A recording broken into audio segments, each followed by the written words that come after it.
May nangyari bang masama? Halos lahat na lang doon lang kinukuha sa nanay ko eh. Magmula tirahan hanggang gamit. Pati pagkain. Halos sakutin na nilang lahat ng laman ng tindahan eh. Sobra ka naman magsalita. Rustan, hindi mo alam. Kasama ko sila sa bahay, nakikita ko ang lahat. At ang inay naman, nagbago na magmula nung dumating sila sa bahay. Dati alagang-alaga niya ang kabuhayan namin, ngayon halos ipamigay niya lahat. Tumutulong lang naman ang nanay mo dun sa mga tao. Siyempre, bagong lipat, marami pa silang kailangan. Lalo na ngayon, mukhang gipit na gipit sila. Kung ako si Pablo, siguradong hiyang-hiya na ako ngayon. Ang tingin ko sa kanya, hindi siya nahihiya. Ewan ko ba, wala akong tiwala sa Pablong yan. Alam mo, kinatatakot ko, Rustan. Palang araw baka ang inay ko magsisi.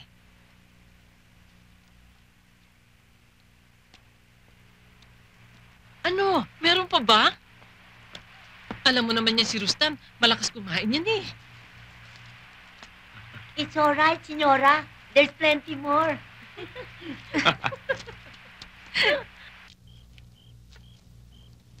Alam mo naman siguro ang kalagayan ngayon ng coconut industry, Minda.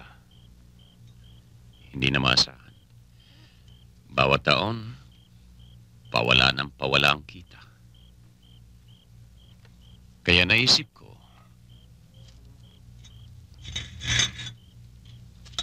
magnegosyo ng konti. Baka sakaling swertihin.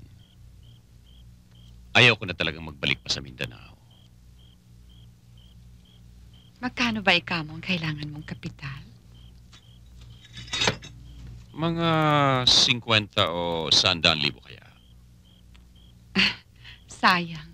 Halos lahat ng pera ko nasa tindahan. Ano bang ganito? Kasi nag-iimbitaro kami kanina sa tindahan at hindi pa ako nakakabihis. Pero kung mga 30,000, Pablo. Sobra namang kumapit ang duming ito. Parang alkitran. Kung gusto mo, bukas na bukas din, ibibigay ko sa iyo. Hanggang bukas na lang, Minda. Pablo? Alika muna sa taas. Baka gusto mong magtsokolate.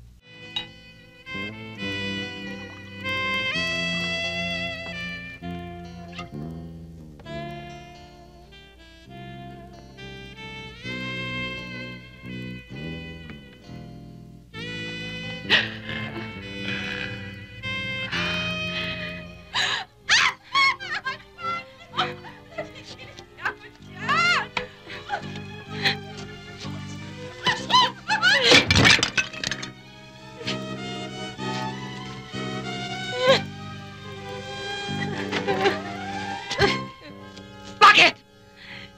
30,000 pesos! 30,000 pesos! Hoy! Makakala mo wala kaming karapatang gawin ang ginagawa namin! Pablo? Sabihin mo nga sa kanya. Kasal na po kami!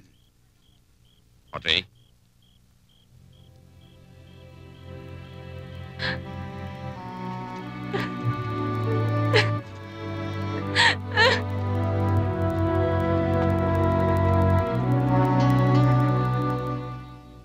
Kasal na sila. Bago nila naisip sabihin sa akin, kasal na sila. Kung sinabi pa niya muna sa'yo, papayag ka. Bakit ako papayag? Kaya hindi siya nagsabi, okay? Para habang kinakasal sila, hindi nagugulo ang isip nila dahil sa'yo. Pulag siya. Naniwala siya sa drama ni Aquesta. Kung wala kang paniniwala, magagalit ka nga. Wala ba akong karapatan? Meron ba? Nanay ko siya. Nanay mo, hindi mo anak. Masama bang intindihin ko ang kapakanan niya? Dapat intindihin mo ang damdamin niya. Magkasama yun, Catherine, eh. Kung itatali mo ang buhay mo sa kanya, paano na tayo? Dapat nga matuwa ka at kahit nasa States tayo, nandito siya, maligaya siya. Hindi siya liligaya kay Pablo. Ang kaligayahan, nasa isip lang. Pues hindi niya ginamit ang isip niya. Ikaw rin. Kaya galit ka. Tamo. Ang buhay ng tao parang panahon yan. Minsan madilim, pero hindi palaging ganun. Akala mo babagyo. Pero mahawi pala ang ulap. Hindi pala talaga tutuloy ang ulan. Ang ibig sabihin, hindi mangyayari yung mga takot mo. Pero matindi ang takot ko, Rustan. Pakiramdam ko naliligiran ako ng mga kaaway. Pero imbis na kaaway, pwede mo silang gawing kaibigan. Catherine, hindi magtatagal, magpapakasal na tayo. Remember, naghintay tayo para magtayo ng buhay, hindi para magwasak ng buhay ng iba. Pag alis mo ron, umalis ka bilang kaibigan, hindi bilang kaaway.